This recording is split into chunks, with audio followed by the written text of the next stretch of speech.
Egaa saba biraa osoo taa'e yookaan afaan saba biraatiin osoo hojjedhe chaanaalli kun yeroo gabaabaa keessatti akka guddatu uummata akka shakkii hin qabu.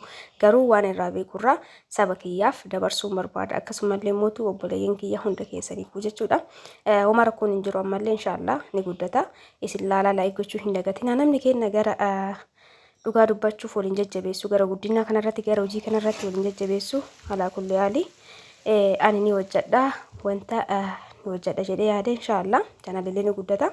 Assalaamu alaykum warahmatullahi wabarakatuh. Jarra jirtu warroota kee jaalatamuu fi kabajamoo akkam jirtan fayyaa keessanii alaamanni isaanii nagaatiin jecha hundi keessanuu baga jiraattanii. Egaa hadda ciree ajaa'ibaa tokko hojjannaa haaluma salphaa ta'e mana keenya keessatti jechuudha. Wanti na barbaachisu mokoroonii asii argitan kanaafi waan guuncifadhee kanneen jechuudha. Egaa gara viidiyootti isin dabarsa. Bishaan irra kaadheen ture jalqaba seensa irratti argitanii jedhee yaada. Egaa bishaan kun danfeetiin jira. Amma bishaan kanatti ashaboo yookaan soogidda itti godhadha. Akka mokoroonii keenya waliin qabanne mokorooniin illee ta'ee paastaa waan akkana kanneen gisee goonu bishaan irratti soogidda goona. Egas booda itti naqadha jechuudha hordoftoota kiyyaa. Egaa warroonni hanga ammaa chaanaala Simbootii Faarawaataa ta'e yoo jiraattan subscribe gochuudhaan maatii kiyya ta'a isin jedha. Warroonni immoo jalqaba irraa maatii kiyya taatan akkasumallee warroonni as dhiyeenya kana maamila kiyya ta'uudhaan koomentii babbareedaa abdii namatti tolu naa barreessuudhaan akkasumas viidiyoo fi daawwataa jirtan baga nagaan na eeddan isiniin jecha. Egaa mokoroonii keenya itti naqannee akka bishaan irra ol dabaru akkanatti mokoroonii jalattoonni goggoodhuudhaan egaa bira distii keenya yookaan immoo tukurree qadaada distii itti qadaanna akka irraan hin jenne akkana godha. Ani istoofii kan idduutu akka sodaadha jechuudha. Istoofiin akka badaa nama qabaa warri irraan jige egaa akkana godha jechuudha. Saniin gara kaan gara hojiitti isin dabarsaa wanna salphaadha jechuudha. Wanti nuti goonu garuu haala salphaa ta'e wantoota garaagaraa fayyadamne ciree yookaan immoo qursii babbareedaa dalagachuu dandeenya. Shunkurtiin qopheeffadhe kunoo akka daqiiqaan isinitti hin dheeranne jechuuf shunkurtillee kaarotillee quncisee qopheessee jira hordoftoota kiyyaa. Shunkurtii hidda lama jechuudha yookaan firee lama tokko akkanatti bulleessee jira. Kalammataa immoo akka ruuza gisee gootaniin beektanii akkasitti jira beekaatuma jechuudha. Suugoo ni bareechisa. Qabu bullaa'ee sunillee suugoo akka dhama itti godhuuf fayyada jechuudha. Kanaaf tokko ni bulleessa tokko akkasitti jira.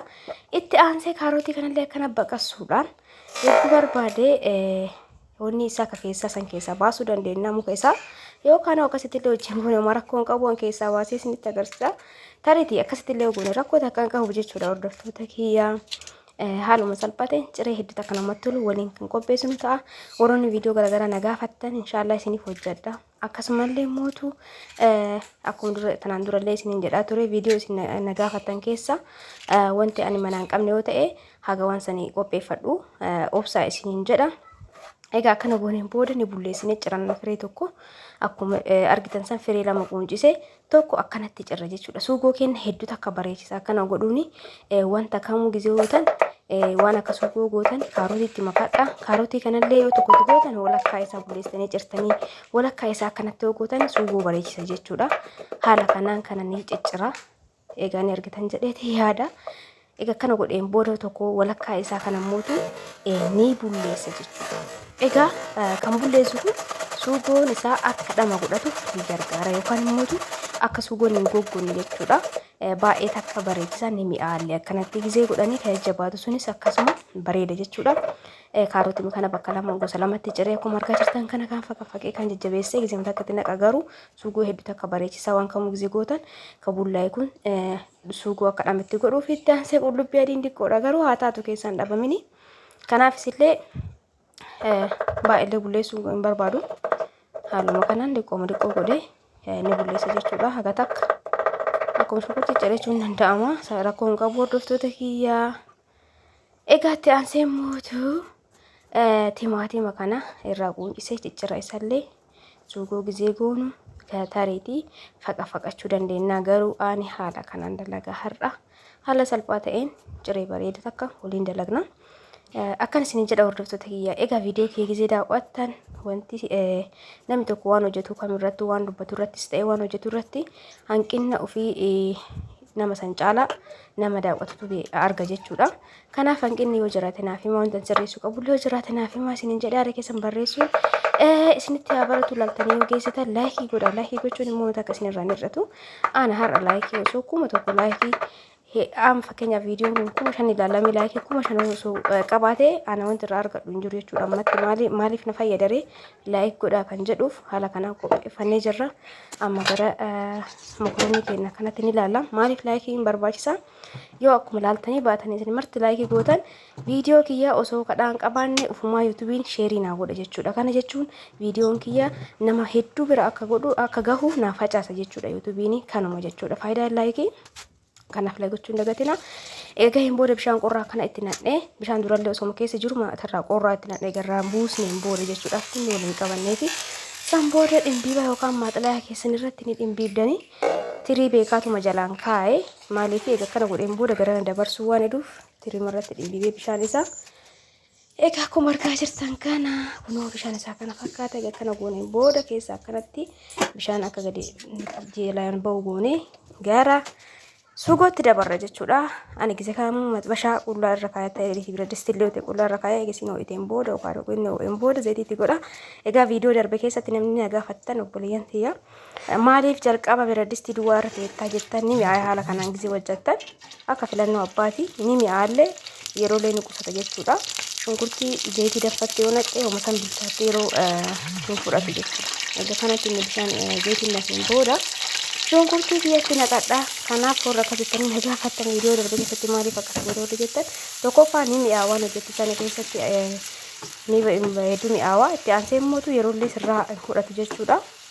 Gaddisti duwwaa irra kaayee gas booda zayitiitti qixeessuudha. Yeroo kamuu gisee hojjennu garuu akka filannoo abbaati.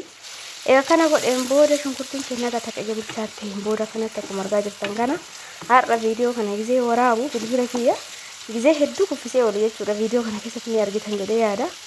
Inni sosocho'aa ture dadanoo hin dha'uun duddubii duuba jirti silkiin yeroo baay'ee dhadhaa'ee harka kiyyaanii kan hin argine miyyaan hojii kanarra waan ta'eef itti aansee qullubbii kaarootii illee itti naqa. Haaluma kanaan waliin gahadha. Daala ni sosocho'a jechuudha bilbilli.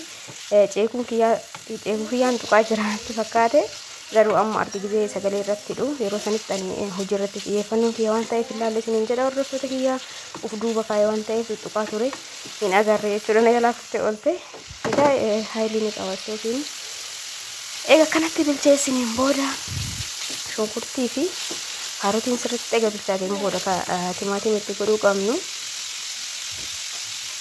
Egaa akkuma argitan kana amma erdiitti godhadhaa. Erdii tarii gisee shunkurtiin bilchaatee ta'een booda illee itti godhan rakkoon qabu. Garuu shunkurtii fi kaarootiin bilchaateen booda itti godha. Akkuma argitan kanatti haala salphaa ta'een halluu isaa jijjiirratti jira. Suugoo hedduu bareedaa ta'ee isin tariitii bifa diimaatiin illee hojjechuu hin dandeenya. Garuu hadhaaniin isa aditti hojjechuu barbaadeeti. Egaa kana godheen booda kunoo dirri isaa gadi laafaa jira. Akkuma argaa jirtan kana isinitti mul'ata jedheeti yaada. Egaa dirri isaa gadi laafeen booda timaatima itti naqanna. Egaa timaatima akkanatti mure kanatti naqanna. Tarii yoo faqafaxxinillee bareedaadha. Garuu suugoo keessaa akkanatti bareeda ta'a. Kanaaf haala kanaan kan mure kana itti naqee waliin gaa jechuudha. Haga amma bishaan itti hin jiru. Bishaan illee itti nannu. Maaliif amma ofii isaatii timaatimni bishaan qama bishaanii baasa waan ta'eef egaa kana gooneen booda bilcheessinee daqiiqaa muraasa booda akkana gadi laafuutti jira argitanii bishaan waan qabu fakkaata. Garuu timaatimni bishaan qaba waan ta'eef isatu gadi laafise jechuudha. Ammallee akkanatti diqqoo bilcheessineen booda egaa gara bilchaatuutti darbeetiin jira. Diqqoo akkana tursiisne saniin gara kaanii soogidda ashaboo itti godhanna. Soogidda yookaan ashaboo kenna. Haaluma salphaa ta'een suugoo bareedaa ta'e akkasumas ciree bareeda dalagna jechuudha. Egaa hordoftoota kiyya akkuma yeroo kamuu gaaffii barbaaddanillee gaafachuu dandeettanii yaada keessan barreessaa. Viidiyoo yeroo koomentii barreessitan egaa koomentiin keessan yaadni keessan na cimsana utubaa waan ta'eef hin dagatina ilaaltanii yoo baatan wanta as keessatti argitan hanqina ta'ee jajjabina waan kamuu barreessuu hin dagatina isiniin jedha. Egaa kanatti ta'een booda bilchaateetiin jira. Amma diqqoo qinanii itti godhanna. Ani ammaan kana qinanii mana waan hin qabne binoorii kanatti godha. Yoon jiraatin illee rakkoo takka hin qabu. Qinanii garagara mana keessatti qopheeffattanii fayyadamuu dandeessanii warroonni qinanii ittiin hojjedhu qinanii shaayii hojjedhu jettan inshaallah isiniif hojjedha. Xiqqoon akka hin tolle saniifi egaa kana godheen booda amma gara dhumaarraa gahuutti jirra. Akkanatti galcheessineen booda daqiiqaa muraasa qaaraa ciramee qaaraa keenyatti naqanna jechuudha. Dhumarratti egaa maashaallah tabaarakallaa suugoo hedduu bareedaa ta'e tokko hojjannee jira. Akkuma argitan kana amma egaa kana gooneen booda in tursiisnu istoofii jala dhaamsina. Gahee jira waan ta'eef jechuudha hordoftoota kiyyaa. Istoofii keenya jala dhaamsinee mokorooniin itti naqanna. Kun akkuma argitan kana mokorooniin kana fakkaataa xiqqoo sirriitti bilchaatee jiru kana dura irraa baasuu qabdanii. Garuu akkanatti waan barbaadeefi innaa mokorooniin illee garaagarummaa qaba jechuudha. Mokoroonii biyya keenya keessatti gisee bittan gariin akkanatti sirriitti maramintu jira. Yoo tolchan hedduu namatti hin tolu. Ka sirriitti mammarameetu jira jechuudha. Gatiin isallee garaagara. Kun amma akkuma isin jedha kan sirriitti mammaramee miti. Takkaaffaaf lammaffaa haga sadaffaa jira mokoroonii darajaa biyya keenya keessatti jechuudha. Egaa akkana isin jedha hordoftoota kiyyaa kun akkanatti walitti mannee suuta osoo nu jalaan marqamin yoo an akkana godhu kana sila marqaa jirti hin jedhina suuta jedhaa olii gadi oliin gahaa jiraan jechuudha. Suuta of eeggannoon akka inni hin marqamne suuta oliin gahuuf akkana godhaa jira. Tariitti gisee baastanii oliin gahuu dandeettanii maashaallah tabaarakallah loom kanaan suutettanii oliin geettanii haala salphaa ta'een ciree yookaan kursii akkanatti namatti tolu tana ijattu yoo ilaalan hedduus akka namatti tola. Wajjannee jirra jechuudha. Walumaan kan nyaannu ta'a warroonni hanga ammaan hordofaa jirtan hin bayinaa dhiyaatanii baatan waan ta'eef hanga dhumaatti tura isiniin jedha. Egaa akkana gooneen booda tariitii adda isaa nyaatuu dandeenya. Tariitii mootuu qixxaan ta'uu danda'a. Tariitii immoo biddeenanis ta'uu danda'a. Suni akka filannoo abbaati jechuudha.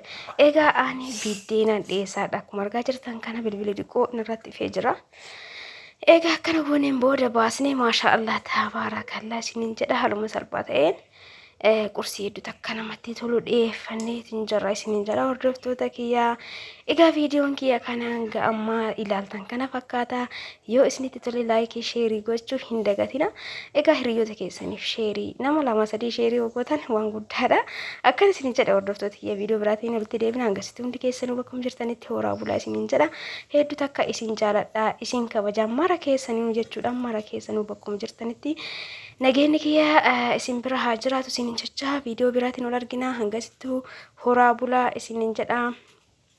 Hundi keessanuu bakkuma jirtanitti fayyaanaa ta'a.